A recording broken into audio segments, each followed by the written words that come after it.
전능하사 천지를 만드신 하나님 아버지를 내가 믿사오며 그 외아들 우리 주 예수 그리스도를 믿사오니 이는 성령으로 잉태하사 동정녀 마리아에게 나시고 본디오 빌라도에게 고난을 받으사 십자가에 못 박혀 죽으시고 장사한 지 사흘 만에 죽은 자 가운데서 다시 살아나시며 하늘에 오르사 전능하신 하나님 우편에 앉아 계시다가 저희로서 산 자와 죽은 자를 심판하러 오시리라.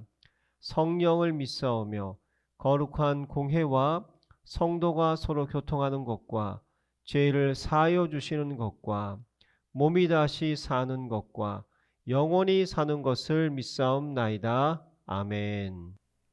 성령께서 주신 여성 능력 선포문. 내가 가는 모든 현장에 사탄의 함정, 예틀, 올무의 흑암 조직은 산산이 부서질지어다. 내가 가는 모든 현장에 영적 문제를 가져다 주는 우상 제단은 철저하게 무너질지어다. 내가 만난 모든 문제에서 오는 염려, 두려움, 불안과 불신앙은 영원히 떠나갈지어다. 거룩한 성전이 된 내 몸에 드러나는 모든 질병과 약함과 유전병은 확실히 떠나갈지어다. 죽음의 공포와 지옥 권세는 완전히 소멸되고 이제 영생과 천국 기쁨으로 충만할지어다. 후대에 유전된 모든 질병과 악습은 단절되고 언약적 축복만 대대에 전달될지어다. 아멘. 행복한 정식기도 시간입니다. 또 하루가 시작됐다는 말은 새날이 밝았다는 뜻입니다. 어디에 지나가다 보니까 현수막이 하나 걸려 있어요. 오늘도 우리 하나님과 함께 살다가 내가 오늘 죽습니다. 내일 아침에 나를 밝은 아침으로 다시 깨울 줄 믿습니다. 이런 말이 있더라고요. 날마다 우리는 잠잔다는 말은 하루 일과를 일생을 마치고 죽는 겁니다. 근데 그 죽는 게 아니라 다음날 또 새벽에 일찍 일어날 수 있는 하나님의 영원한 시간표가 시작되어 있다는 사실을 알고 있는 거죠. 자, 힘내세요. 사탄아, 너희들로 물러가라. 내가 하나님의 일과 사람의 일을 구별하지 못하는구나. 사람의 일에는요, 마귀가 역사합니다. 하나님의 일에는요, 성령이 역사합니다. 그래서 우리가 그걸 구별 못하면, 하나님의 일과 내 사람의 일을 생각하고 구별 못하면 날마다 어려움을 당하고 속고 예수 믿는 데가 같은데 왜 이렇게 문제가 많은지, 예수님이 문제 있다고 생각하고 예수님이 우리를 안 도와준다고 생각하죠. 아닙니다. 착각하고 있어서 그래요. 내가 육신에 살면서 영의 사람을, 영의 하나님을 만난다는 건 놀라운 어떤 비밀이 하나 있어야 돼요. 이게 뭐죠? 갈보리 산 예수와 함께 한 사람들. 성경에 창세기 사도행전 1장 1절, 3절, 8절에 보면 거기에 하나님의 엄청난 비밀이 감춰져 있는데 1장 1절에 한 말이 무슨 말인가요? 데오빌로여, 내가 먼저 쓴 글에는 무릇 예수께서 행하시며 가르치시기를 시작하신부터 그가 택하신 사도들에게 성령으로 명하시고 승천하신 날까지 이를 기록했느라. 그가 고난받으신 후에 또한 그들에게 확실한 많은 증거로 친히 살아계심을 나타내었다라고 누가가 데오빌로에게 쓴 말입니다. 내가 예수 그리스도를 죽으심을 분명히 봤고 그의 부활하심을 분명히 보았다. 자, 예수가 죽었다고 다시 살았다고 생각을 하죠. 그런데 우리가 예수를, 그럼 실제로는 어떻게 되냐? 예수의 죽음이 나의 죽음이라는 것을 깨닫는 자가 진짜 깨닫는 자예요. 예수가 왜 죽어요? 죄가 없어요. 그는 죽을 이유가 없어요. 그런데 저와 여러분을 위해서 여러분의 죄를 가지고 십자가에 죽으셨다는 사실을 믿는 거예요. 그리고 이 죄를 다, 율법을 이루고 죄를 다 씻었다고 하는 증거로 3일 만에 부활하셨죠. 그래서 내가 죽은 게, 예수가 죽고 살은 것이 아니라 실은 내가 죽고 살았다는 사실을 믿어져야 되는 거죠. 그래서 로마서 6장 3절에 예수 그리스도와 함께 세례를 받은 우리는 그의 죽으심과 합하여 세례를 받은 줄 우리가 알미라 그랬죠.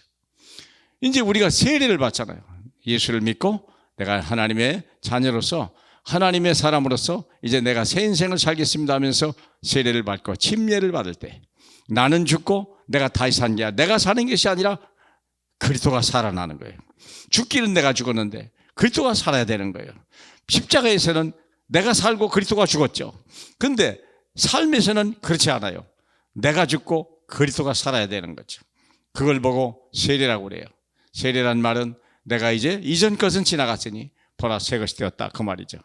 7절에 보니까 죽은 자가 죄에서 벗어나 의롭다함을 받았다.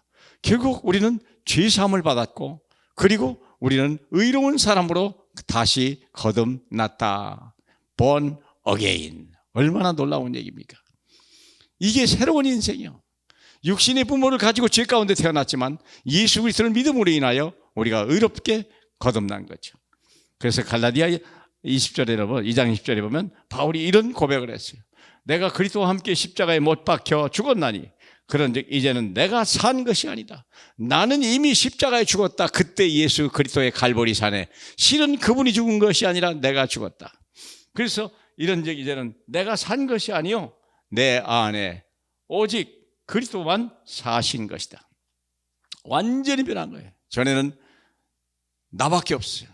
근데 예수와 함께 죽고 삶으로 인하여 내가 그리스도 내가 죽고 그리스도만 사는 것이다. 이제 내가 육체 가운데 사는 것은 하나님의 아들을 믿는 믿음 아래만 사는 것이다. 이제는요 믿음으로 사는 거예요. 오직 의인은 믿음으로 사는 거예요. 뭘 믿는 거예요? 예수 그리스도의 삶을 살아가는 거예요. 예수 그리스도의 종의 삶을 살아가는 거예요. 내가 예수 그리스도를 입고 그분의 삶을 살아가는 거예요. 얼마나 감사합니까? 나는 그리스도 안에서 죽은 거예요.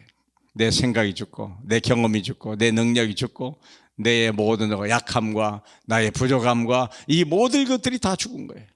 오직 내 안에 온전하신 다시 부활하신 예수 그리스도 만왕의 왕이시며 만주의 주 되신 주만 내 안에 계심을 믿는 믿음으로 신앙생활을 할 때 염려도 없고 근심도 없고 악한 마귀가 만지도 못하는 하나님의 사람으로 새로운 인생이 시작된 줄로 믿습니다.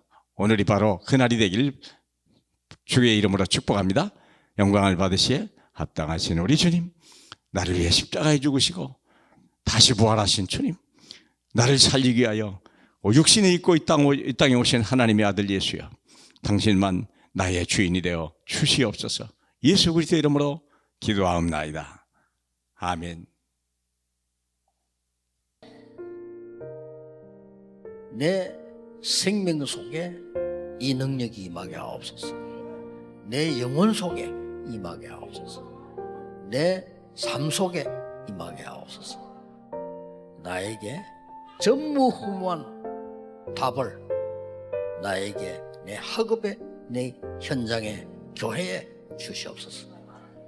하나님이 나의 과거, 현재, 미래 속에 능력으로 역사해 주옵소서.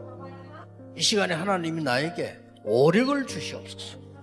나에게 시공간 초월하는 정말 공중것에 잡은 자 이기는 능력을 내게 주옵소서. 나에게 미리 보는 CVDIP 축복을 지금 나에게 허락해 주옵소서. 세 가지 뜰 큰 능력이 임하게 하옵소서. 하나님, 나에게 내 속에 임해서 성삼위 하나님이 인도하시는 길로 가게 해주십시오.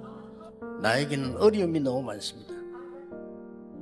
하나님이 준비해 놓은 그 길 찾기 위해 10가지 비밀 누리게 해주옵소서. 사람들은 듣는 대로 말하고 생각대로 말하고 추측대로 말합니다. 보태서 말합니다. 하나님, 나에게 10가지 발판이 놓이게 해주옵소서. 어떤 어려움도 복음 이길 수 없습니다. 5가지 확신, 내게 응답으로 역사해 주옵소서. 하나님의 능력으로 9가지 흐름 누리게 해주옵소서. 평생에 누릴 답을 나에게 허락해 주옵소서. 오늘 어디 갑니다. 거기는 캠프가 되게 하옵소서. 내 가는 곳에 십자가의 보혈의 능력이 임하게 하옵소서. 감람산에서 주셨던 언약이 하나님 나라의 일이 이루어지게 하옵소서. 마가다락방에 임했던 하나님의 역사 내게 임하게 하옵소서. 안디옥에 나타났던 하나님의 시간표 내게 주옵소서. 바울의 첫 번째 선교지 모든 답을 찾아낸 아시아에서 있었던 그 일을 내게 주옵소서. 바울팀이 얻어냈던 인생 전환점 찾아내게 하옵소서. 로마 보게 해주옵소서. 7망대 내 속에, 7 여정이 내 앞에, 7 이정표가 내 배경 속에 가는 겁니다.